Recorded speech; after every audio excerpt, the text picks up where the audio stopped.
Yo, one of the largest news publications in the world has just released a bombshell article explaining how Bitcoin could hit a $280 trillion market cap.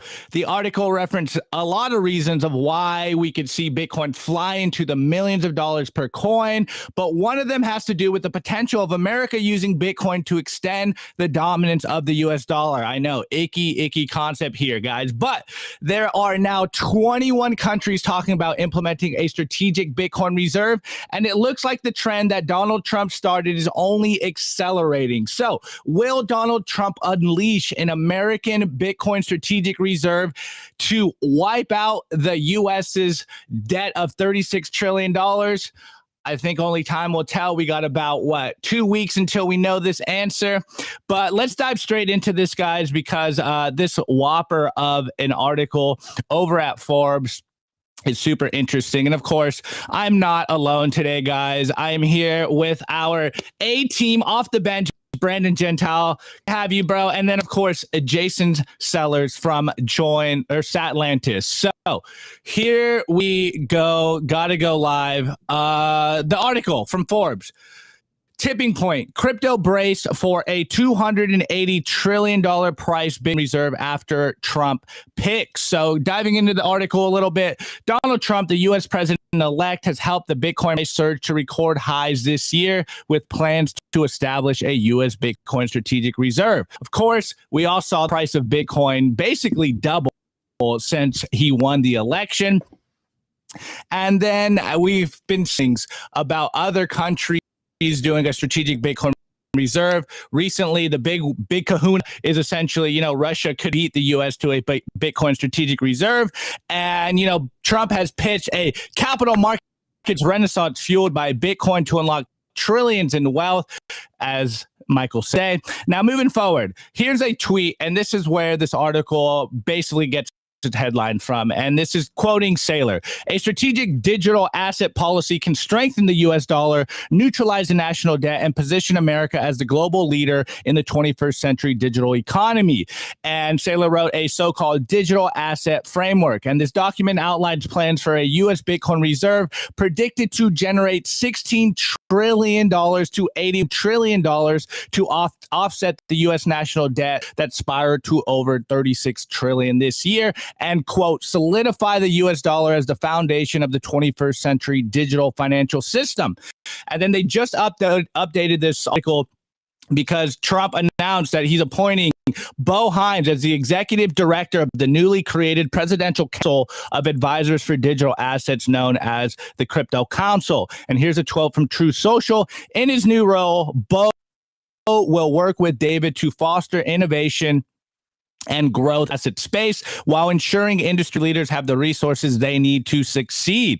And of course, he's going to be alongside David Sachs. And now moving forward, we have Hines, a transition from the Trump transition team spokesperson, says there has been an effort in the Washington bureaucratic swamp to stifle innovation, but President Trump will deliver on his promise to encourage American leadership in crypto. And then also we heard over the week Trump appointed the pro-Bitcoin Stephen Miran as a former Treasury official from the first Trump White House to be the chair of the Economic Advisors. So it's looking like Trump is building a very pro-Bitcoin administration.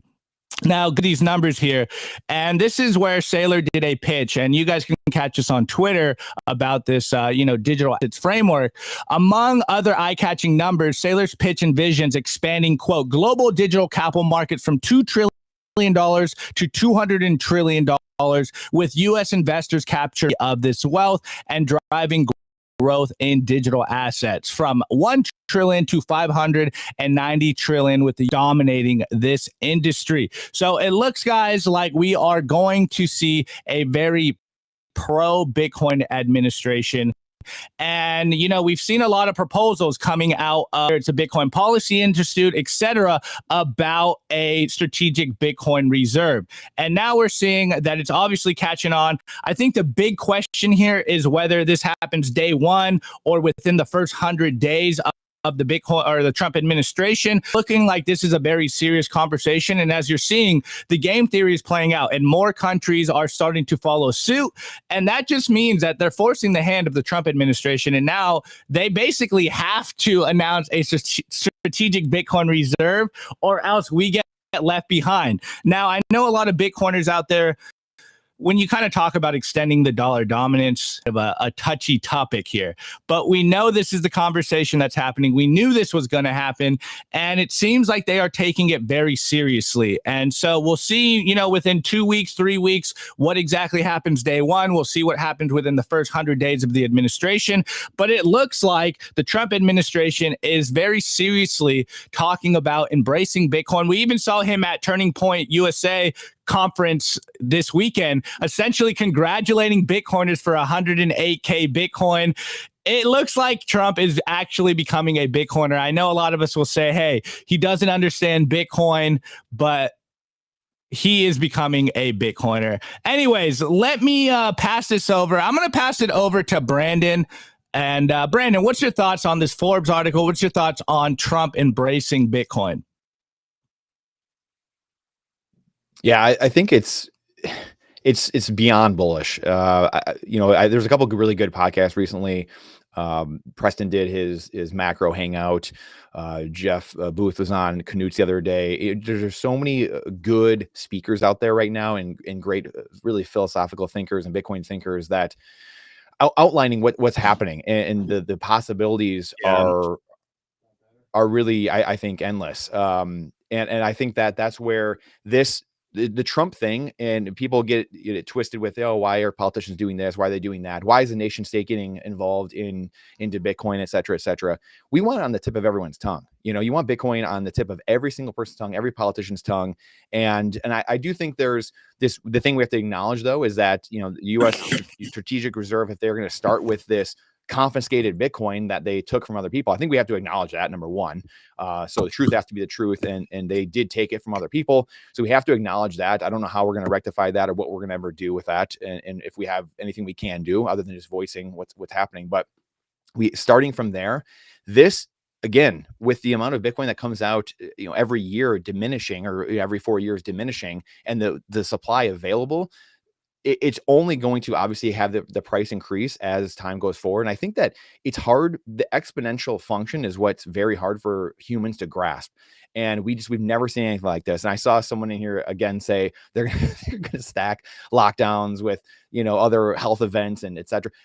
They probably will. I mean, it's weird how quiet some of these things are, or one side of the aisle seems to be very quiet, which is very odd. And so I think there are some tricks up the sleeve. They're not going to go away quietly. And I mean, when I say they, I mean evil spirits. Let's get it. I don't care with left or right, up or down, whatever. Evil spirits do not like truth. Evil spirits do not want to be disinfected by light. Period. End of story. They do not go quietly, and evil knows no boundaries. It knows no either side of the road. Like I said, it doesn't matter what political spectrum or aisle you're looking at. It does not matter. So truth is truth. The further you get away from truth, the harder your life's going to be. Bitcoin is truth. God is truth. Bitcoin is truth. These things, the further you get away from truth, the harder your life is, period. Right? So this is the fight of the day. It's politics down here. Then it's the money layer you see, which is about politics. But then you see evil spirits and good spirits. I think Maslow's hierarchy of needs, the highest level, the self-actualization, is understanding and realizing that we're in a fight. We're in a battle between good and evil, right and wrong, period. And until people start understanding that, and this fight doesn't end just because your guy wins, or because Bitcoin is, a Bitcoin reserve, or whatever the heck it is, this stuff doesn't end. And I think that's what's got us into so much trouble over the last 100 years is we just, hey, let's wash our hands of it. It's great. We have the Declaration of Independence. We've got the Constitution. Hey, we've got, whatever. We just won this war. Our time's finished here. Like, I can go on to my life. This stuff doesn't end. So we have to stay diligent for as long as you're alive. You have to train your kids to be diligent. And again, I can rant on this forever. I'm getting off on tangents here, Opti. So I hope you're not crackling up over there and going, and we can hear you and see you. But it's this to me, I could not be more passionate about this. And we have only begun to see what's going to happen when all of a sudden you have the US jump into this game, and all of a sudden it sets off this global hash rate, which we're seeing now. And this only leads to one thing, which is it devouring the entire economic system over time. People want to, oh, it's going to strengthen the dollar. It could for like a day or two, or it could for a month or two. We know where this is going. It destroys the entire system. This breaks all your models, and it aligns all the incentives for all of us, consumers and producers. It's going to be an amazing thing. Buckle up. Totally, Brandon. And yeah, guys, sorry, this internet in my parents' house is acting up right now. So hopefully it's coming through. I know it's a little pixelated, so I'll probably off camera as much as possible. But anyways, let's pass it over to Jason. Hopefully my audio is coming in good. Jason, what's your thoughts on this Forbes article? Yeah, firstly, I want to echo everything that Brandon just said there, that maybe this does help the US dollar for a little while. But the thing is, with or without Bitcoin, the US dollar is going to go the way of every fiat currency. Every single fiat currency throughout all mankind has always died. It's only a matter of time. And so, sure, maybe Bitcoin can prop it up, give it a last little bit of adrenaline while it's going through its death throes. But that's it. That's all it can ever do. So I guess another important thing to remember is that Bitcoin is bigger than any country, even all countries combined. There are three things I always say that Bitcoin relies on, and that is math, physics, and basically, I was going to say human greed, but what's the other? Game theory. It's connected to human greed. But as long as those three things exist, as long as people still want what people want, that's the game theory part, as long as physics still works and as long as math still works, and all three of those things are bigger than any and all countries combined, then Bitcoin will still work. And so while the United States, Russia, or anywhere else might leverage Bitcoin for a time, that's all they can do for a time. The nation states will come and go. Presidents will come and go. No matter what you feel about them, good or bad, presidents, kings, whatever they are, they will come and go. Bitcoin is forever. That's all I got to say. Let's go. I love that. Hold on. I think some horns are due there. Yeah, totally agree. I mean, I think as a Bitcoiner, we all know that eventually Bitcoin will ensure or hopefully make a smaller government. Obviously, we know that the government is backed and politicians are backed by the money printer. So we're still in this time right now where, hey, politics matters. And I think it's very important. Actually, I'm going to pass it to Brandon here because I know you have a good rant on this one about Bitcoiners getting involved in politics. And what's the Plato quote that you always mention? Yeah, if you're not involved in politics, you're going to be governed by your inferiors. And it's just the story of life. Again, unfortunately, truth, people generally are good. All humans are created good. It's just, again, it's evil spirits that take a hold of the cracked vase. They seep into vessels that they can find that are down, and humans are inherently good, though. And so this is where we all think, most of us, because most people are still good. We are good people just day to day. So we think that people aren't going to do bad things. We just think, why would Elizabeth Warren do this? Why would this person do that? Why would they go against our own good well-being? And it just because we are in this battle, this spiritual battle it's ephemeral. You can't see it. It's invisible, right? So this is the fight we are in, and that's why it's so incredibly hard. It's why it's hard to see Bitcoin for a lot of people, because it is digital. It's ephemeral. It's carrying your wealth in your head. We're in the information age, in the invisible age. It's very hard to see what's going on. The fight we're in is on so many levels ephemeral that it is hard for a human just to kind of see it. We talked about the exponential part of this as well. We have a hard time seeing, obviously, the invisible, being tuned into it. Again, when you're on the hamster wheel all the time of fiat, purposely we've been put on the hamster wheel so we can't see these things. We don't spend time with ourselves just alone, thinking and pondering and using our, the thing I always think of is humans were given 6 higher faculties and animals are given 5 senses. We have 5 senses too. Most humans just rely on their 5 senses along with animals, and they don't differentiate themselves with the 6 higher faculties of, and I might not miss one here, but will, reason, imagination, perception, memory, and intuition. So if you're not using those things, then you are the same as an animal. And it's going to be very hard to figure out what's going on in the world and make good decisions, make the correct call. But what keeps us on that hamster wheel just using the five senses? Well, it's fiat, right? It's this system, this matrix that people are put on in these little energy pods that you're sucked into, that you just have to you're keeping the lights on for the ruling class. You're keeping the lights on for the rest of the world through this monetary system they force you to use. So you can't see outside and use these 6 higher faculties to understand what's actually happening in the world. And it's the most insidious game I've ever seen in my life. It's again, it's good versus evil spirits, but it starts at this political level at the bottom, and you have to climb your way up. And once you start leveling up, you start seeing these different levels of the game that are played. Politics is that first base level that's very tough, and you have to get through that somehow, but you have to be involved. And it's just so many good people kind of just stand by the wayside. And when evil is able to fester, when good people stand up or sit down and say nothing. So it's continually calling these things out, educating. We're in the holiday season, obviously at Christmas and New Year's and Thanksgiving just passed, and people around people. So when people are saying ridiculous things, it's not my nature to necessarily just go call someone out of the blue. It's probably not most humans' nature, but we do have to stand on guard for truth, for be the light that isn't disinfecting the darkness, and say, hey, you know what? There might be a different way. You don't have to be mean about things, but you have to be involved. And politically, that is political. It's not just, I'm going to a PTA meeting or I'm going to vote. It's voting with our wallet. It's voting with our voice, saying, hey, I think there's a different way, Uncle Joe, I think there's a different way to think about that. And being that person, then other people hear you. Other people see that. Courage is contagious. So standing up, just saying something, voicing a different opinion, saying, you know what, I appreciate that, but I think this way or whatever. So it can be in these different ways. And I think good people have just sat down for so long and been content. And again, we have this problem of apathy in America for 100 years plus years of being in a place of such wealth and prosperity that it's enabled this lifestyle to just kind of go along and say, you know what, it's okay. I'll let this one slide. We'll wait to the next one type of mentality. And it can't happen anymore. And that's where the Plato quote comes from. Being involved politically, again, doesn't just mean pulling the lever, but it means in all areas of life, being involved and being just a citizen, a human, and standing up for truth is what helps correct this and lead us back down that true path. Love it, Brandon. Couldn't agree more. Well, guys, we have a lot to talk about. But before we do that, we do have to pay the bills here at Simply Bitcoin. Of course, go to bitcoinwell.com. Buy real Bitcoin. Do not buy the fake coins out there. Do not buy anything that isn't BTC.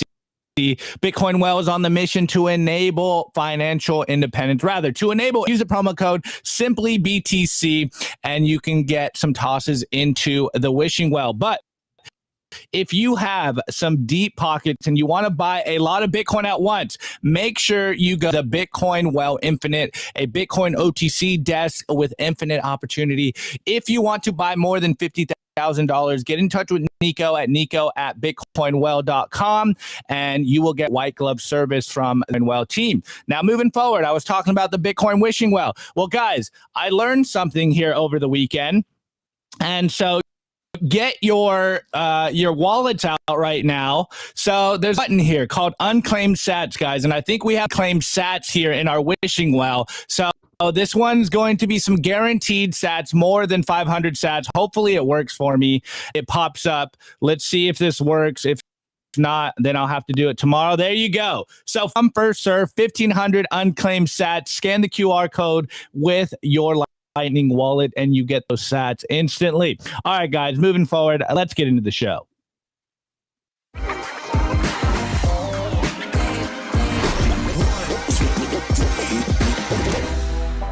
I want to tell you guys about our sponsor, Stamp Seed. Is your Bitcoin in cold storage really secure? Are your seed words really secure? Stamp Seed's do-it-yourself kit has everything you'll need to hammer your seed words into commercial-grade titanium plates instead of writing them down on paper. Don't do that. Paper sucks. You want to literally stamp your seed into this plate of titanium.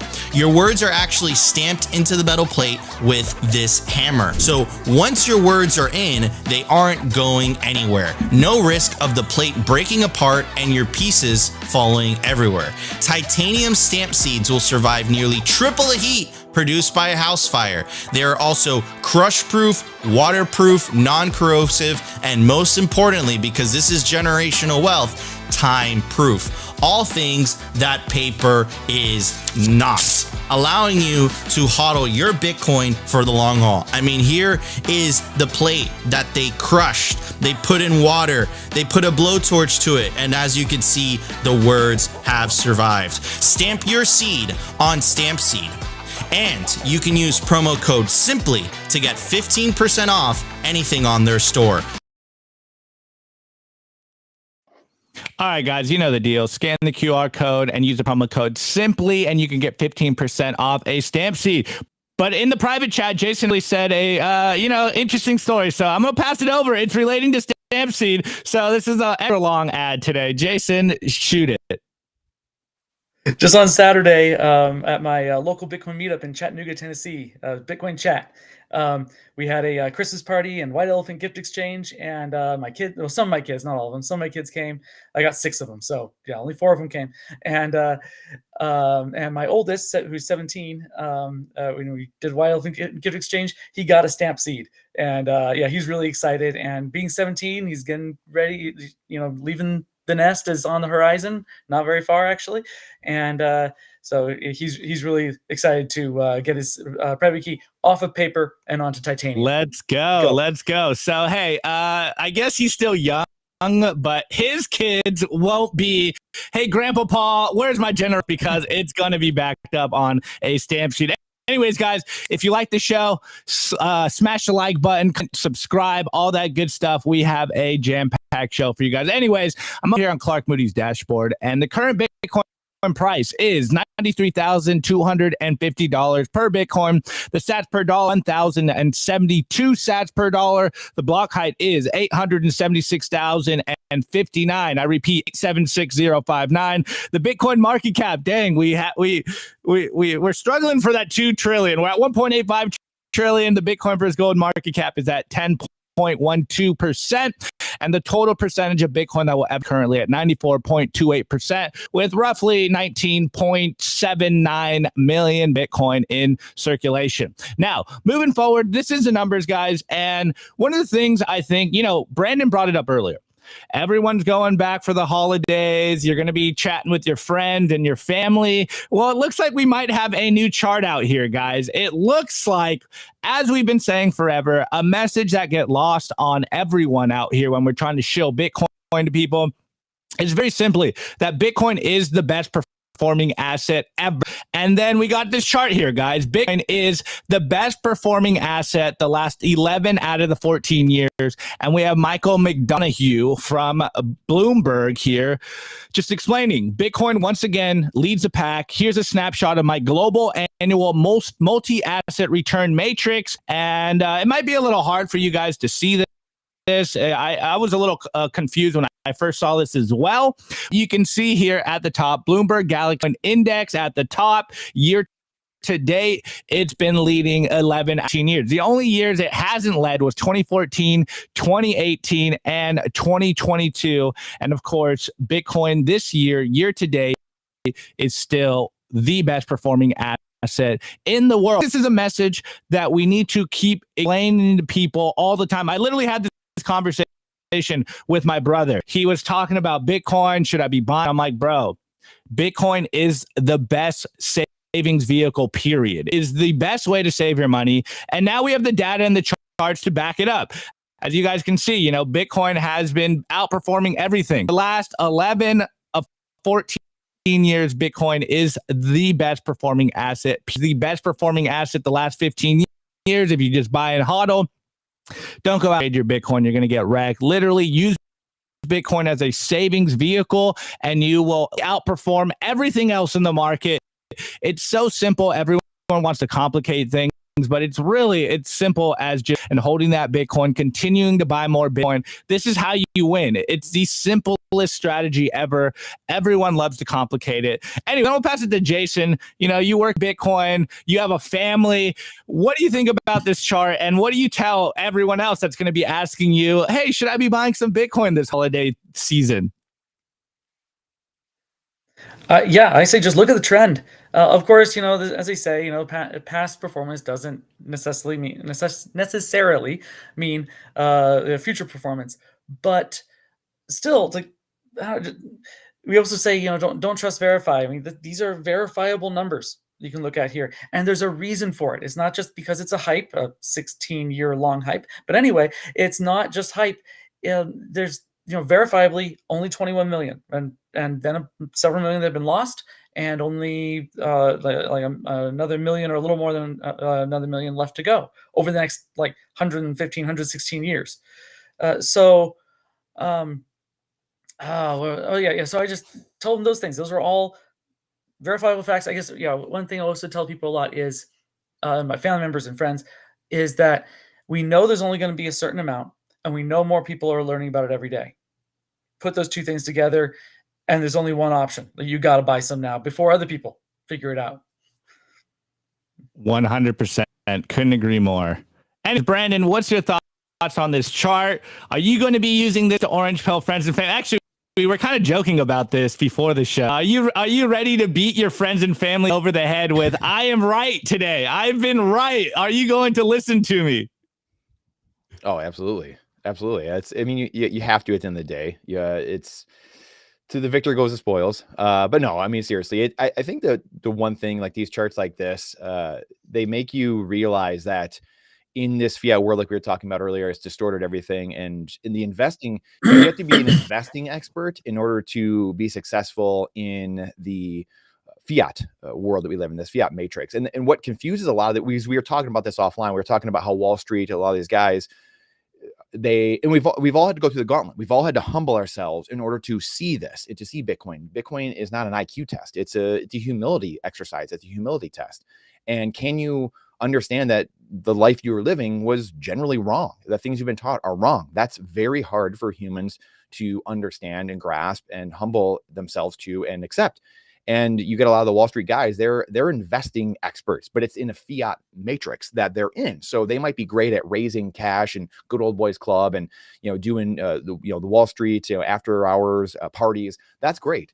But we're in a different world. We're going to a different paradigm. And because you're an investing expert, people just extrapolate that over to, well, they must be a monetary expert. He just must be great with his money. He must be a savings expert. And what people don't see is those things are all different. Those aren't the same things. So you have the Warren Buffetts of the world, or a lot of these guys are all the way down to the peon on Wall Street who just started and just did a Series 7 and it came out of whatever, Harvard.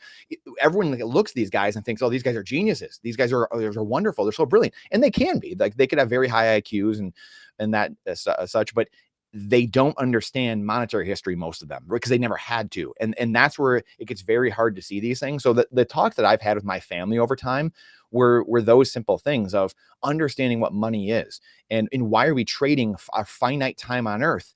And before Bitcoin was discovered, because I do think it's a discovery. I think all these things are discoveries, and yes, there's an invention to it but it's really, to me, these things are available. 1,000 years ago, you could have had Bitcoin. Technically, you could have had planes, trains, automobiles, but humans weren't ready. The technologies themselves individually, those things were not there yet, right? Humans, their collective conscious was not together yet in order to do it and to fashion it. So the things I talk to my family about, or loved ones, the people that will listen, is hey, why are we trading our finite time for infinite pieces of paper, infinite liabilities? The dollar, these fiat currencies are obviously, they're liabilities. They're not assets.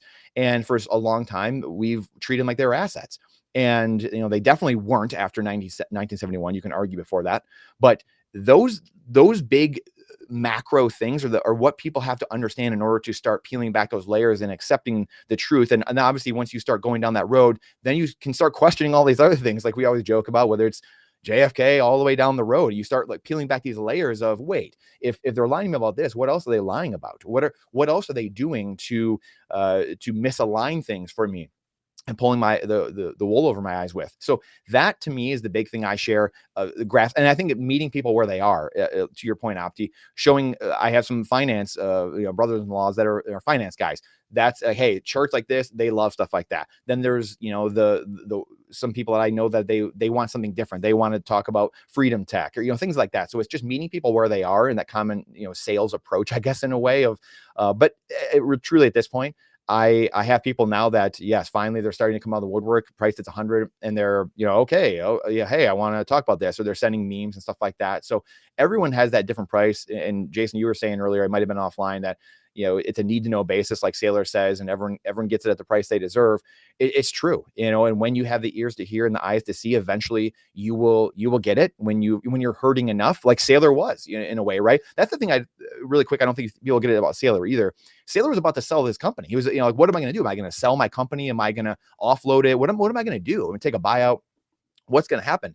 He doesn't have to go do any of this. That's the wild part. And this has been a theme I've seen a few people talk about, and it's this mission, right? Bitcoin is a mission. It's life as we know it. That's why I started with truth earlier and evil spirits was good spirits, because it's no one bought Google or Apple stock and changed their life and said, I'm a changed person. I'm setting my sight on Apple the rest of my life, and I'm going to go evangelize Apple or Microsoft or Google stock, because it doesn't change you. Bitcoin changes you because it changes everything we know about the life we've lived. That's the mission. That's what we talk about when we say be on the mission. It's because every person that that understands Bitcoin, they've changed. That's changed their life, and they're on this mission. Generally, a lot of us have been compelled and incentivized to go talk about this thing that we've learned about. And like we said, joked about, beat people over the head with it, because it's so obvious once you see it that you're forced to go talk about it. But no one's ever done that with fiat. And as evidenced by fiat, everyone constantly trying to sell their dollars or sell their fiat in order to buy assets with it. They don't believe in the fiat because they're trying to get out of it constantly. So it's meeting people where they are at the end of the day. I think that this time of year is great for whatever reason. Again, the cycles are set up so that we're always together, whether it's before you're having cycles during elections. So it's always going to be this thing. And then also it tends to do this during holidays, which I think is amazing. And again, it's just a wink of the simulation in a way, I think. And I think that you have to just meet people where they are and how we've approached them. Totally. Actually, I want to put you guys on the spot right now. What are you guys going to tell your friends and family if they should be buying Bitcoin at 100K? Jason, I'm gonna go with you first. What is your TLDR 2-minute pitch when you are asked, should I be buying Bitcoin at 100K? I always reply, and yes, I've been asked that lots of times, not just at 100K, other prices too. But I always say, depends on how long you can keep it. If you can hold on to it, I mean, people say 4 years because of the 4-year cycle. I just round to a nice round 5. If you're not planning to touch it for 5 years, yes, it's always a great time to buy Bitcoin. But if they're expecting to be able to sell it, if they're intending to sell it ever, if they're intending to sell it in the next year or so, I'm like, nah. I mean, even here at the beginning of a bull market, I don't know the future. I don't know what black swan events could happen, so I don't want to be that person to say yes, now's the time. So I always put on the time frame, saying if you can hold it for this long, then you're good, or like this long or longer, 5 years or more. Otherwise, don't touch it. I couldn't agree more. That's literally, I said that verbatim to my brother. It was like, it's like, should I be buying right now? I'm like, well, you know me, I always think you should be buying, but if you need that money within a year, then you probably shouldn't put it into Bitcoin. Whatever you're trying to save long-term, that's what you should be putting into Bitcoin. But I'm gonna pass the question to Brandon. Brandon, what do you tell your friends and family when they ask you if they should be buying Bitcoin at 100K? We mentioned it a minute ago in a way, the savings technology. And that's the thing that a year or two ago, I don't even know when it was, all of a sudden it was just very, in my own head, very obvious, I guess. Hey, or I guess it was during the bear markets. That's what it was, because when price is going down, then, it's much harder to give this number go up soliloquy, right? And say, hey, look at past history. It's going to do it again. So it's just savings technology. And then at that time too, 2 years ago, the what was it? The Ukraine war started. And that was, again, hey, we've got examples of people leaving the country with their wealth in their head.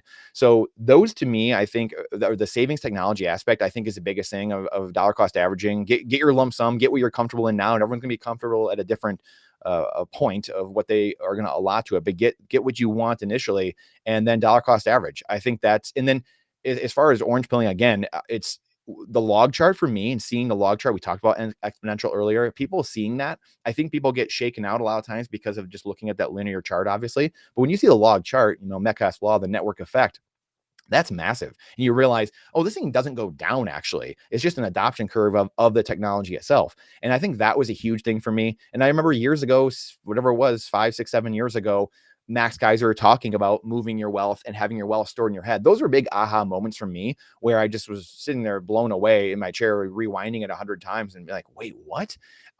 Those to me are huge and kind of shaking people, rattling out of their stupor. And these hamster wheels that we're in, those are huge to me. So those are some good orange pilling things I've used over the years. Again, meeting people where they are, showing them some of these different things, but savings technology, again, whether it's 100, whether it's $1 million, I tell people too, like I will be buying at $1 million. I'll be, saving. I'll be saving at $1 million. I'll be transferring my fiat at $1 million, at 10 million, at 100 million a coin. Doesn't matter. Like my family will be trained to continually save in Bitcoin. As long as there's a mechanism for us to trade or this worthless fiat into it, then eventually you'll just be working for it. Eventually we'll be working in probably a shorter order than we think in the next 5, 10, 15, 20 years. We'll be working for it. These fiat currencies won't exist. And I don't care what any government, entity or politician has to say, it won't exist. It's the black hole. It's going to suck everything in and all the time and energy. As people start seeing this and seeing this abstraction from reality that we're in, everything will be sucked into Bitcoin and you'll be working for that. It'll be, this person has too much Bitcoin. Well, guess what? Those entities will be paying people in Bitcoin. It'll start getting dispersed all around the world as people are paid in Bitcoin. They're buying in Bitcoin. This will happen sooner than we think. It's not going to take, I love Svetsky. It's not going to take 60 years. It's not going to take 100 years. Humans are smart. They're good people inherently, and they're smart. They might be apathetic. We might be dumb at times. We might be do stupid things. We all do, and we get emotional, but we want to protect ourselves in the end. And we have the benefit of technology. This is the thing someone mentioned Musk earlier. The greatest thing that Musk has right now is this platform that we now get to, whether anything gets done or not, I don't know. Who knows what happens the next 4 years, but Musk having 200 million followers on Twitter and being able to pump his own algo and push it out or whatever he wants. If he's going to do a Twitter file type of stuff and do this for the next 4 years, what greater gift do we have than 4 years of them exposing, hopefully, all the shenanigans of the world going on? That would be incredible. That's all we can ask for. And then the people, we can then take these pieces and go start rebuilding the world we want to see going forward. So I think we're in for an incredible time. It's a savings technology. Just keep saving at any price. Doesn't matter. It's 10,000, 100,000, million, 10 million. Doesn't matter. Just keep saving. Totally agree. All right, guys, we still got a lot of the show left. Let's get into the next segment. I want to give a very special shout out to our sponsor, Compass Mining. They make Bitcoin mining accessible to everyone, from beginners to experienced investors. Their turnkey miners gets you online and hashing within 48 hours, making it easier than ever to start your mining journey. Plus, with their active marketplace, you can resell your miner at any time, adding flexibility and value to your investment. Visit their website to access a wealth of resources, learning everything you need to know about Bitcoin mining. Take your first step into the world of Bitcoin mining with confidence. Discover more at compassmining.io. Again, compassmining.io, and see how Compass Mining can power your success.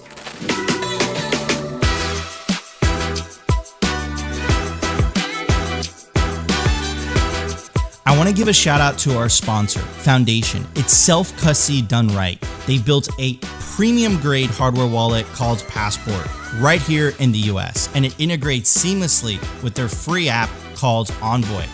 Passport is fully open source and verifiable. It's the most intuitive Bitcoin wallet designed with a UX reminiscent of a classic feature phone, so you'll know how to navigate it and use it the moment you pick it up. It's also air-gapped, meaning Bitcoin stays offline, never touching an internet connection. It's Bitcoin only, open source verifiable, air-gap security model, gorgeous design craft, premium grade materials. Get your Bitcoin off exchanges and into your own hands in just a few minutes with Passport at foundation.xyz/simply. Get peace of mind. All right, boys and girls, make sure you scan the QR code and use the promo code SIMPLY when you buy yourself a Passport by Foundation.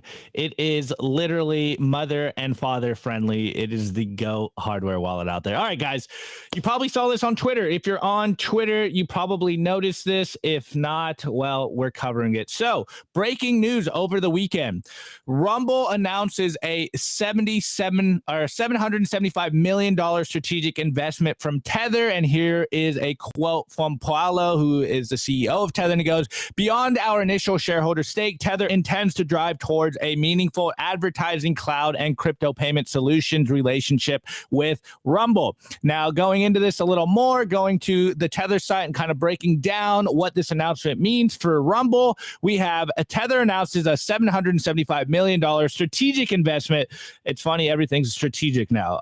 That the irony isn't lost on me. Anyways, a $775 million strategic investment in Rumble to boost decentralized and community-owned media platforms. December 20th, 2024, Tether, the largest company in the digital asset industry with more than 350 million users, announced today that it has made a definitive agreement to invest in Rumble.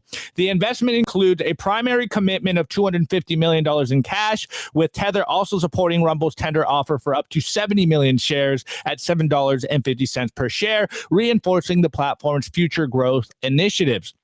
The total anticipated investment from Tether will be approximately, like we said, $775 million, or 103,333,333 shares of common stock. Following the completion of this transaction, Chris Pavlovski, Rumble's chairman and CEO, will retain a controlling stake in the company. Now, again, going into this a little more, obviously, we understand the initial amount of investment, but we are seeing that there is a move here of partnering Tether with Rumble. If you guys know or don't know already, Tether already has a pretty big shareholding of Rumble. But moving forward, like, what does this mean for Bitcoiners? What does this mean for Rumble in general? We have the CEO, Chris. He goes, "Today, Rumble enters a new era. We partnered with Tether, a company that exports American values to the entire world and who are major advocates for free speech. Couldn't be more excited." Now, doubling down, here's Chris. He seems to be going down the Bitcoin rabbit hole and actually joining and fostering communication within the Bitcoin ecosystem, and I'm personally pretty excited to see what happens next. But you see Chris here: Rumble, Bitcoin, Tether. Do you see the future yet? Now, doubling down, this is where it means something for all of us here at Simply Bitcoin, which is why we are so excited about this and hopefully seeing this implemented very soon. Chris goes, imagine you can easily tip your favorite creators with Bitcoin or Tether directly on Rumble. Now, guys, Tether, I've said it multiple times, I am a Bitcoiner, but I understand why some people like Tether. Now, going forward, what did this mean for Rumble's share price? Because we've been seeing that every time a company announces a strategic Bitcoin reserve or they're adopting Bitcoin to their balance sheet, it pumps the price of their stock. And this is why I think so many companies are going to follow soon. They are all going to very quickly, I think in 2025, announce the fact that they are adopting a Bitcoin strategy, like, of course, Michael Saylor and MicroStrategy. Anyways, we got here. This is Zero Hedge kind of updating us on what the stock has been doing this morning, and it goes, shares of YouTube competitor Rumble surged as much as 55% in pre-market trading in New York after Tether announced that they are investing in Rumble. Of course, we covered all of this stuff, and we've kind of been talking up, and we've actually been hearing rumors about this playing out, and Rumble announced seeing, like, the zaps from Nostr and tipping in Bitcoin. And obviously, we love Rumble. We love every one of you guys over at Rumble. Sorry I can't get your comments on the show today. Obviously, my internet is, I'm still in 1990 internet, apparently. I might be on the wrong internet this morning over here at my parents' house. But the show goes on, and I'm live, and so we're doing the best we can. But very interesting stuff to see Tether kind of double down with Rumble. Obviously, I think everyone knows what's been going on YouTube. We did have our little issue with YouTube this year, But I think it's very interesting to see Rumble kind of make this move, or rather Tether make this move, and Rumble double down in Rumble. And of course, I'm super excited to see if we will see, Bitcoin tips on Rumble very soon. Obviously, we would love to see that happen on Rumble. And I think this is just kind of a greater trend that we are seeing, that if you do want to compete or maybe even outcompete the legacy systems, then you embrace Bitcoin. And I think Rumble is making a big play here. Shouts out to Chris, the CEO. He's obviously a Bitcoiner, obviously on the front lines for freedom of speech, and you just love to see it. So anyways, I'm gonna pass it over to Brandon. Brandon, what's your thoughts on Rumble getting a huge investment from Tether? Sorry, muted myself. Yeah, it's inevitable, this stuff to happen, and it's going to be something that picks up in pace, and it is gradually. There's we got a good chat going on the side here, and I think that it's going to happen. And to Krang, what he's saying on here, I think Bitcoiners, we tend to be. I think a lot of Bitcoiners in the last 15 years, let's say this, we tend to be probably more entrepreneurial minded, more idealistic. And you do have to measure yourself. You have to be realistic. You have to understand the world that we're playing in. And at the same time, I think that what we don't see, because Rumble, this is a great example. Rumble, what we just talked about with Elon Musk and owning Twitter now, or X or whatever, these things, I don't think we've priced in the speed at which we can communicate now. When you think about it, the internet's been around for, mass internet, we'll say 30 years. 2.0 internet, social media is really 20 years or so, 15, 20 years. And just now, in the last election, people have really started to understand maybe how to use social media for political campaigns. I would argue that most people still don't. I mean, we really don't even understand. We just saw finally Trump and some of these guys get on Joe Rogan the last couple of weeks of the campaign, which is insanity. It's 2024. I mean, you would think, when I was a freshman, I guess the year after Facebook came out in college in 05, when Facebook was out and people are poking each other and all this stupid crap. And so it's taken us a while to understand it and learn it. To Krang's point, this stuff is gradual. But then you see these companies as game theory start playing out, or countries or sovereigns or other corporations, and they start looking around and like, wait, whoa, they're doing it. So what am I doing? Like, what are we doing? You see the lady from the EU saying that about the EU. Like, what are we doing? Like, what we have to figure this out, because we're going to be left behind.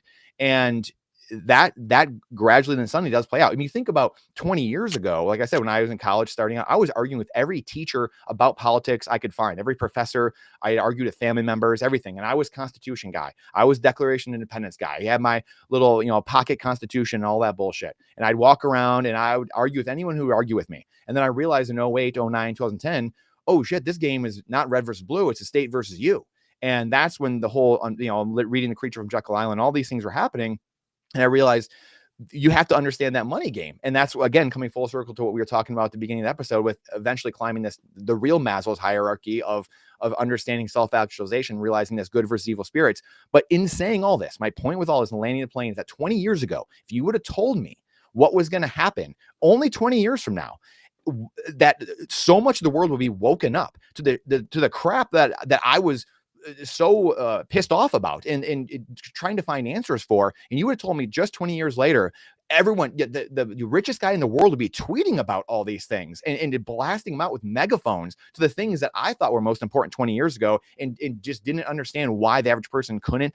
That I would have bet you any money in the world that you're crazy. There's no way. People have no idea what's going on. I mean, you saw what happened in 08, 09, 10, these bailouts, the golden parachutes, Obamacare getting passed, we went socialized medicine. And at that point, I was like, wow, we're going full throat, boys. Like there's no turning back. We just lost the Constitution, the Declaration. We're going exactly opposite of our founding. And just 10, 12 years later, we have, and then during that time, Bitcoin's discovered and it's in the background doing its thing. And then the society just 10 years later, all of a sudden has this megaphone where the wealthiest guys in the world are calling this stuff out, and this movement to start disinfecting darkness with light. I mean, this is just within 20 years. So I think, again, and maybe people can say that that's a long time from now, or maybe it's not. I just don't think that's a long time from now. And then you look at just the last 4 years. Think about how much your life has changed in just the last 4 or 5 years. It has gone exponential in every way, shape, or fashion, the way society has moved. So the Rumble thing, this is going to continue happening. Obviously, we did, Microsoft just had a vote on Bitcoin. These things are going to continue speeding up, and it's only going to play out through this game theory. Jason mentioned that earlier. It's inevitable, and we think we pontificate it for hours and days and weeks, and you think like you go crazy eventually because you keep talking about it over and over again, and then eventually it happens and you're like, wait, what? Like, this actually really happened. Like, I can't believe it. Like, this is because for so long, so many of us have been screaming at the television or newspapers or whatever it was, and like I said, 20 years ago or 30 years ago, and you're like, no one was ever listening, right? It was just like you're screaming at your hot air, just into the wind, and it didn't matter. And now things are actually happening and moving that direction. So whether it's 5 years or a year that, these crazy price predictions, it's going to eat it maybe the next year or so. I don't know. I think we're getting to see much more exponential prices than people even think in the next 3 to 4 years, like this epoch sometime. But these things, I think things collapse in the next 10 to 20 years because of this exponential curve and the way where we haven't priced in the ability for stupid shit to happen, more trucker situations. Because again, the Agenda 2030, people can, we had, I forget the initial agenda. They had a couple of them. Then they had Agenda 21. Now there's Agenda 2030 basically. And everyone knows that over the last 5 years. But this is stuff that, again, 15, 20 years ago, I was reading these things. And again, I know I'm not alone. I'm just giving my story of I'm reading these things, and like no one in their right mind even knew these things existed. The UN has been around for 100 years and over 100 years. And these organizations, these NGOs, on and on and on, were doing these things behind the scenes, and no one cared. No one knew. Didn't matter. Apathetic. Well, the market's great. Like, what are you talking about? Shut up, kid. All these things. It was like, guys, we're doing nothing of how we are founded. And now, just 15, 20 years later, it's the main topic. I mean, we're forcing CNBC, we're forcing these shows, mainstream shows, where they were mainstream legacy news, to cover things that, again, like I said, 20 years ago, high school kid me, college kid me could have never imagined us being in this situation. So with all that being said, it's the Rumble thing. All these things are inevitable. It's only going to speed up. Stupid shit happening will force people to come to Bitcoin, and then good things like this coming to Bitcoin, the FOMO, so the fear and greed thing, the emotional levels that humans are going to bounce back and forth from, will only speed up this adoption in the next few years. Totally, couldn't agree more. So I'm gonna pass the question to you, Jason. What's your thoughts on Rumble, or rather Tether, investing this much in Rumble? What's your initial thoughts, and maybe what do you think the impact will be? Well, first of all, I think it's a tough act for me to follow after Brandon's remarks there. That was great. My first thoughts about Tether being a Bitcoin maxi, I think Tether's a good half step between fiat and real money, Bitcoin. So I guess this makes me really bullish on Rumble, that at least they're moving in the right direction. There was one of the, I don't know if you want to bring it up, Opti, there was one of the screenshots you shared earlier when they were talking about Rumble taking on, doing the Bitcoin and Tether and all, and being able to tip on Rumble. I don't know if you want to bring that up real quick. Underneath that, there was a tweet from Primal, the Primal app, which is saying you can already do this on Nostr. I know you mentioned that there, but I think that overall, this with Rumble and the rise of Nostr and Elon taking over Twitter is all part of this much bigger picture that's being painted let's see, it wasn't that one, but because I know it was like the other one. It was the last one you shared, where it had a little thing from Primal there. But I think it's all part of a bigger picture that's being painted of greater freedom of speech, which so I guess I'm feeling bullish on freedom of speech, and because of that, bullish on humanity, on the future of humanity. I am feeling more hopeful for my children's future. And other people's children's future, and just the future in general, than ever before. And it's not just because of Bitcoin now. For years, it has really just been because of Bitcoin. But now we're getting a nice list here of reasons to be bullish and hopeful for the future in all kinds of ways. That's all I got to say. Totally agree. Totally agree. Sorry, guys. I'm like, I'm still fighting this cold, and let's just go to the ad. I got like a hair in my throat or something. All right, guys. We're going to be talking about Satlantis, guys. We still got the end of the show to wrap up. Go to the break so I can breathe here for a second. We'll be right back. I want to give a shout out to our sponsor, HIVE Digital Technologies. As the first ever public miner, HIVE's been battle tested through every possible market. And as the first with an AI strategy, HIVE continues to redefine the future of sustainable energy. Also, gotta casually drop this in here, HIVE consistently tops the industry in Bitcoin mined per exahash. They're lean and mean, they're green and clean, and they're changing the game. Learn more by following them at HIVE Digital Tech or check out their website, hivedigitaltech.com.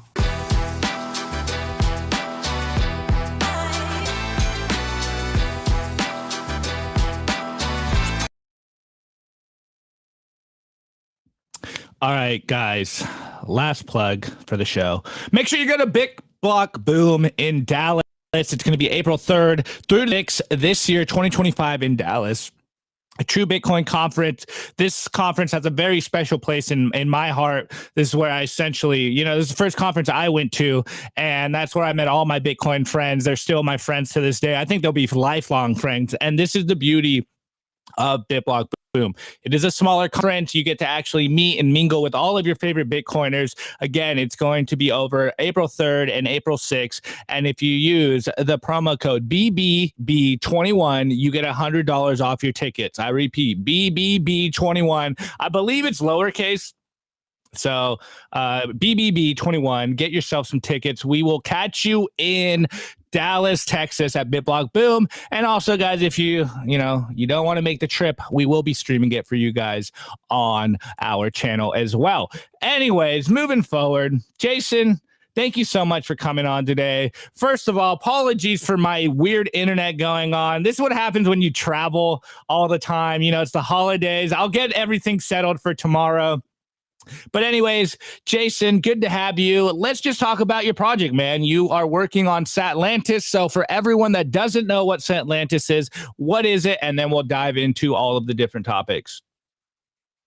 All right. Well, actually, I'm glad you mentioned about traveling. Sometimes bad internet is something that happens when you travel. But you should be able to get a good glimpse of the city you're going to, get an idea of the internet, of the crime rate, if you're going there with kids, if there's activities, things like that. You should be able to get that. And there's some sources for that, like TripAdvisor and Nomad List. And while I haven't been a digital nomad, across the board, everywhere I look, people say they suck. Those things, not digital nomads. No, sorry, that things like Nomad List and TripAdvisor. And so Satlantis is, you can think of it kind of like TripAdvisor, Nomad List, with a little bit of Instagram social dynamics put into it. And also some parts like meetup.com. So there are events listed in there in each of the cities. And it's all built on top of Nostr. So the beauty with Nostr is you, just like with Bitcoin, you get a public key and a private key. You keep the private key private and just don't share it with anybody. And every post you make, every follower you get, every person you follow, everything you do is linked to that private key. Then you share your public key when you want other people to follow you. When you want to, when you want to kind of link publicly to what you've been doing on throughout Nostr. I believe personally that the future is Nostr based. Everything is going to be built on top of Nostr. There's already been several things where they've kind of slipped Nostr in under the hood. I'm looking forward to the day when Twitter becomes a Nostr client. And it makes it so that basically Nostr, think of it as the identity layer of the internet. It is a decentralized way of connecting all your different posts and activity online to you, and only you control the content. And so Satlantis, like I said, it's all built on top of Nostr. It is a way of connecting with people in different areas and connecting with the actual areas. It's the bridge between the online space and meet space in a way that, where you are sovereign. You're not trusting someone else with your information. You're not trusting someone else to show you what, what businesses, what restaurants, hotels, or anything else are good. One thing we plan to build at Satlantis, it's not there yet, but we are planning in the future, is basically to have it so it's a personalized, curated experience, all based on your social graph on Nostr. Excuse me. So, for example, let's say you're thinking of visiting a city. Let's say you're planning to come to Chattanooga, Tennessee. I hope you do. Every third Saturday of the month is our meetup. But let's say you're coming there and you're looking for a good place to stay. You might look at a hotel. Now, and there it is, Chattanooga. Very good, thanks. And if you go to events, then you'll see our meetup events on there also. But where is it going with that? So then you want to look at different places there in the city, and you can go to the merchants tab. Chattanooga is not a great example of this. Might want to go to Vancouver. It's a really good example of the merchants tab. There's only a few merchants on Chattanooga. That's my fault. But you'll be able to go look at one of the merchants, like a hotel, and look at reviews, kind of like Google and Yelp. But the beauty here with Nostr is what we're planning on doing is allowing people to review. But then the reviews you see aren't from people you have no connections with. Maybe there's some soccer mom who has none of the same interests as you, who gave that hotel a 1 star. But Opti here and Brandon and Nico and other people you follow and you care about and your values and interests are really well aligned, they give it a 5 star, maybe 4.5. Yeah, you're probably going to love it too. So we're going to be curating reviews and messages and stuff according to messages like in the city feed and stuff, everything according to your social graph. So it's a different experience for everyone going to the same city. It helps to connect Bitcoiners in meet space, allows you to see what's really out there. And I like to think of it as the anti-doom scrolling technology. It gets you off the screen, off the computer, go get some sunlight, go touch grass, go meet some real people, shake some hands, give some hugs, and go out there and see what's out there in the real world. Amazing. So you obviously need to have a Nostr to use this. What's the setup process like? You just, link it to your npub and then you can start to review. Like, how does that work? All right, here's the thing. If you're already on Nostr, go ahead and scroll up and let me show you this, Opti. If you're already on Nostr, it's really easy to log in. You will need some kind of, I guess if you're on desktop, you'll need some kind of, what's it called, a Nostr extension, on a browser extension. Something like keys.band is my favorite, but I also like Albi, something like that. So then you simply click the button down at the bottom, sign in with Nostr. And if you have that extension, so here it's suggesting those 2 extensions, then it'll automatically log you in just like that to your Nostr account. The same posts that you've made, all the same followers, your same profile and bio and everything. However, if you go back if you go back and let's say you've never even heard of Nostr, let's say you're trying to get your mom on Satlantis. All she needs to do is fill out the username, put in a recovery email just in case she loses her password, choose a password, and then sign in. And she won't even know that it's on Nostr. She won't even know that everything she posts in her city in the city feed goes out to all of Nostr on Primal and Amethyst and Damus and all the others. She'll just know that it's all here on Satlantis.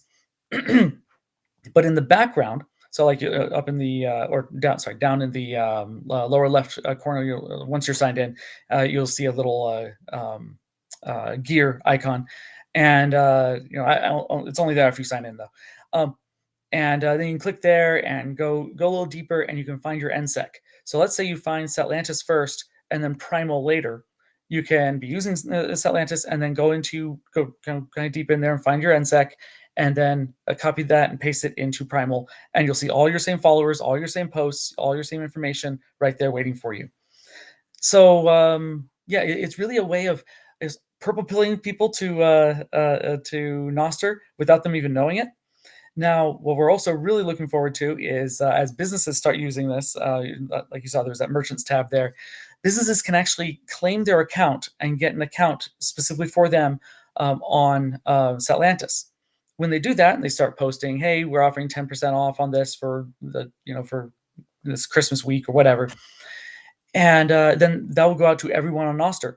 They can start to build a greater following that way, and then where is it going with that? Sorry. Oh yeah, that's right. And then when they start to see that most of the people of this new following, most of the people there on Satlantis are Bitcoiners, are people who would happily join a local circular economy, that will be a greater incentive for them to start accepting Bitcoin rather than just, accept Bitcoin and hope someone comes by once in a while and pays it. No, now they'll be on a place where, it will, at least in the future on Satlantis, they'll be able to accept Zaps. Though they can also get on like Primal or Damus and accept Zaps that way. But it'll just show them, hey, there's demand for this. These are the Bitcoiners in your area, and they would love to not just earn Bitcoin, but spend Bitcoin, be part of that whole circular economy. So we're really thinking that Satlantis will end up being a sly roundabout way of onboarding lots and lots of businesses to Bitcoin. Love it. And talking about onboarding businesses, can users kind of like put their profiles up there, or does that have to come from the merchants themselves? Users like can they, yeah, like say say you travel to a city and you go to a shop and they're randomly taking Bitcoin, but they've never heard about Satlantis. Could the person kind of like add them to Satlantis and be like, yo, they accept Bitcoin, and then the merchant doesn't necessarily have to sign up? Like, how does that work? Yeah, absolutely. Now, not at the moment. That's not built out right now. But go over to the profile tab on the on Satlantis. You'll see for all of them, and yeah, stay here in Chattanooga. So go to profile and scroll down a bit. You'll see all the people there. There's my avatar right there, the very first one. And there's a lot of repeat posts. I apologize for that there. But yeah, my avatar there with a little crown next to it. Anyone that has a little crown next to it is the kind of moderator of the page, or the it's called the ambassador of that city. Yeah, there's my my profile. That's a profile across all of Nostr. So the ambassador, they represent the city. They know the city really well. They add merchants. They're the moderator for the whole page. But they're able to actually contact me. My role at Satlantis is actually the ambassador concierge. So I work with all the ambassadors and help new ambassadors get started. So if you are interested in becoming an ambassador for your city, if you know your city really well and you would love to help travelers come there, reach out to me. I hope it's okay if I plug this real quick, but I'm Geeky Guy, like GEEKIGAI, like geek and Ikigai mixed together, on Twitter, Nostr, and most platforms. Yeah, so just reach out to me. I'll accept DMs anywhere, and yeah, and I'll talk to you for a bit, and then hook you up and set you up as an ambassador for your city. So the ambassadors then work with me to add more merchants to their city. That's the process we're doing now. In the future, we are planning a more streamlined approach to adding a new location. Now, in the background, so on one hand, we have ambassadors adding merchants to the merchant map. In the background, we, myself included, and several others at Satlantis, we are scraping locations from all kinds of Bitcoin maps, including a BTC map, but there are plenty of others, different wallets that have maps of locations that accept Bitcoin. And so the locations on Satlantis, you can filter them. Some are places that accept Bitcoin. Some are seed oil free. Some offer like a carnivore menu. Just anything that we believe would appeal to Bitcoiners and have a pretty high rating. Currently just according to Google ratings, but once this gets built out more, we'll have that more of those curated ratings I talked about earlier. And yeah, and so you can find all those locations there for whatever city you might want to visit. So for example, if you're going down to El Salvador for the Plan B Forum in January, look up. We got places in we have city pages on Satlantis for San Salvador, Berlin and El Salvador, and El Zonte. So look up those places and see what's on there, and then that gives you a head start right there about what places you might want to go and go to and visit and spend some of your sats. And then of course there's always the ambassadors there who, if you need that personal touch, if you need to talk to somebody, a human being, who can give you the rundown. Oh no, don't go there. That's a bad area of town. Or oh yeah, go here. There's a much better place. Then the ambassadors right there for you to reach out to. Love it, Jason. Great. Okay, now pivoting the conversation a little bit. I know one of your main missions is obviously Bitcoin meetups and Bitcoin education. So I do want to give you a moment to plug your book, and then we'll wrap up today's show. So what is this book that you wrote, Jason? 21 questions. Yeah. So before the team that working on, I'm actually working with Svetsky and a bunch of others on our team on Satlantis. Before then, we were working on a project called the Spirit of Satoshi. For those who haven't heard, the Spirit of Satoshi is a large language model or AI, kind of like ChatGPT, but it's based instead of woke. You ask it how many genders there are, it'll tell you there's two. If you ask it, especially, should I invest in other cryptocurrencies? Should I diversify? And it'll give you a very reasoned answer why no, don't touch any of the others. Just stay Bitcoin only. And my role there was to actually reach out to a bunch of Bitcoin maxis that just found all over the internet and sent them a link to where they could fill out a form to sign up. My job was to vet them and make sure they were really Bitcoin maximalist. And like one of the questions, for example, was, what's the second best crypto asset? And a lot of people would say something like Ethereum, Doge, or something. I'd be, nope. But you all know the right answer. If they gave the right answer, if you know, then that was a good point in their favor. So, so the Spirit of Satoshi, we trained it on basically a whole bunch of different questions about Bitcoin, and we trained it on every podcast and every book, everything that ever been said or written about Bitcoin to try and make it the ultimate Bitcoin expert. Now, for a lot of reasons that I don't really have time to go into, it didn't pan out very well as a business. And so earlier this year, almost a year ago, we open sourced it. We just gave that to the Bitcoin community. So you can actually find it. You can download it on your own machine if you want. At Hugging Face is the website where it's like kind of like the GitHub for AI for large language models. And so while we were working on that, though, as it ties into the book, I was noticing a lot of the same questions coming in when questions would come in that people would ask. I never had any personal identifying information about people, but I would see the questions coming in. And I started seeing a trend come up. And having been in Bitcoin for a while and trying to orange pill lots of people, I wasn't surprised by a lot of the questions that are coming in.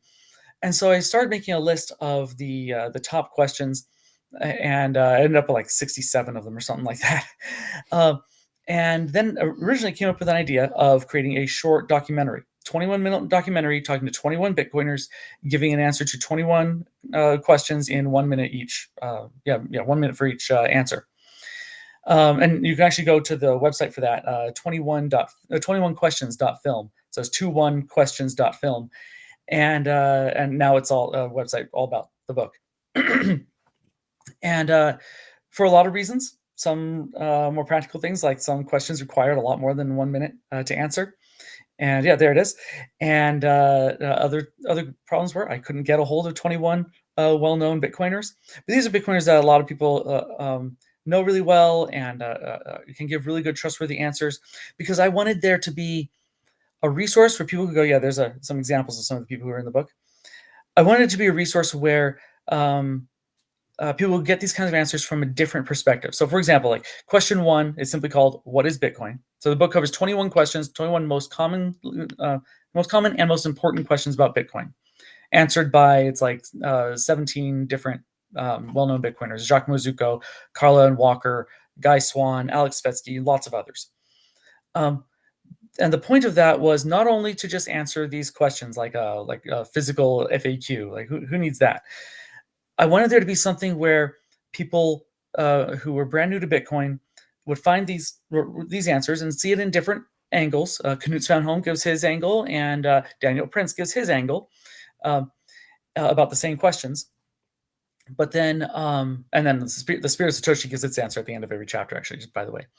But I wanted there to be something where after someone has read the book, after they've gotten those 21 questions answered, what if they have question number 22 in their mind that's not covered in the book? Who are they going to turn to? They're going to turn to Vitalik or BitBoy or some person on YouTube with a thumbnail of them pointing at a chart going like that. I'm sure someone's going to screenshot that. I totally regret doing that. But anyway, are they going to turn to them? Or maybe they'll get on Twitter and they'll see, oh, this Guy Swan guy, I know that name. That's right. It came from that book. And then they go down the rabbit hole and start listening to Bitcoin Audible and stuff. And so it's pointing them in the right direction to like 17 people who are the right kinds of people to ask. Maybe some of these people are retweeting something from someone who wasn't in the book. Opti here, for example, maybe they retweet something from you, and it builds that trust there. So it's kind of that two-pronged purpose. The tip of the iceberg, answer these questions. The deeper part of the iceberg, point them to who they can get answers from for additional questions. And so that way, this book's not very long, a little over 100 pages, and also you don't have to read it all the way through. Some people already know what Bitcoin is. They can skip chapter 1. They can just jump to whatever chapter they want in any order. And so it's a great book that you can just give out to a friend or family member. Let them borrow it, let them read it, and it's the easiest orange pill. And right now I'm working on doing doing the same thing with a second book, the 21 questions about Nostr. So the beginner's guide to Nostr, where I'm doing the same process. No Spirit of Satoshi involved with this time, but I'm reaching out to a lot of well-known people in the Nostr space who really know their stuff about Nostr. And so that way it can be a great purple pilling book. And then in the future, I plan to do this for a lot of other books. 21 questions about homesteading, about homeschooling, about self-defense, 21 questions about I don't know, really anything that has to do with being a sovereign individual. I mean, nomading would be a great one. And just what you should know and all about that given topic, and all the answers are given by kind of the who's who in that space. People who are well-known, well-respected, very reliable sources of information in that particular space. Love it, Jason. Well, I think it's very fitting. You know, it is Christmas, Christmas Eve tomorrow. I'm sure people are going to sit down with their family. They're probably going to get asked one or maybe all of these 21 questions. So, hey, if you get asked these questions over Christmas dinner, etc., maybe, your friends and family won't listen to you, but maybe if they read it from a book, they can get the answers themselves. So, Jason, thanks for coming on, man. Incredible stuff. And just love seeing Bitcoiners build stuff to try to get the word out there about Bitcoin. And I think that's the most important thing for all of us. Obviously, hodling is important. Second thing is making sure more people are holding Bitcoin. So kudos to you, the whole Satlantis team, and all the books you're writing, man. So I'll give you one last, 2-minute TLDR. What's the last final message you want to leave with the audience? Merry Christmas.